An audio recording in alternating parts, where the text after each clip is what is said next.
Well, what we're concerned about is a president who acts as if he were God. And one of the places that Obama is trying to instill fear is in the ranks of the military. Leanne McAdoo has more for us. That's absolutely right, David. The Obama administration has just fired the 10th military commander this year. Oh, wow. This guy was in charge of the largest military base in Japan, and he was let go because of a lack of confidence.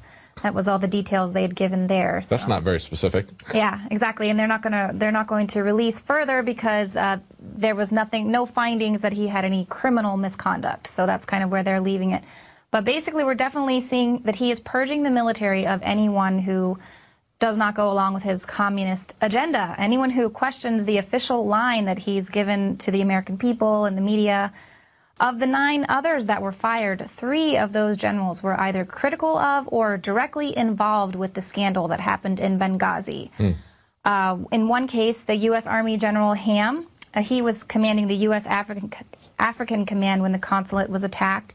He was highly critical of the decision by the State Department not to send in reinforcements. He said reinforcements could have been sent in time. A second admiral who was also fired, he seconded that opinion. He said aircraft could have been sent to Libya in time to help the Americans, and he was later removed from his post for alleged profanity and making racially insensitive comments. So these are very, very minor charges. They're not very specific. It's kind of like what we saw with the dismissal, unprecedented dismissal of these nuclear commanders, number 1 and number 2. When it happened to the number 2 guy, everybody said this is totally unprecedented, and then it was happened to the number 1 guy for a reason that was even less believable, that he was on a special assignment somehow. How do you have the number 1 nuclear commander on a special assignment? They didn't like the way he performed. No, yeah, if you don't like the way that Obama performs, you will be purged. And they are sending that message loud and clear through the military.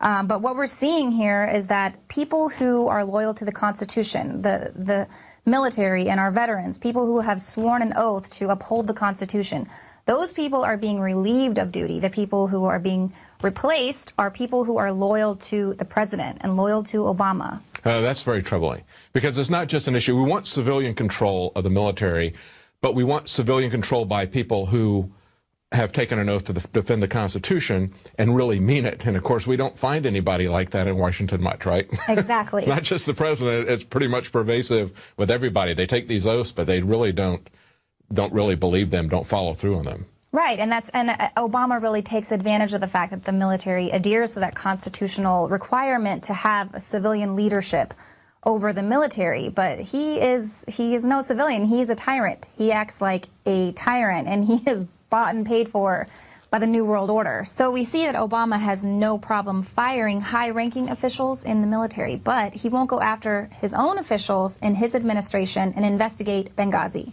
And that's the key. It's Benghazi. That's what he wants to avoid people looking at in detail at all costs. That's something the military takes very seriously. They don't like being told to stand down and leave their personnel stranded to die. That's made a lot of people in the military angry throughout the ranks, and he's purging those ranks of people. That's not a scandal that's going to go away. That is something that is very serious that should take him out of office. Well, thank you, Leanne. Appreciate it.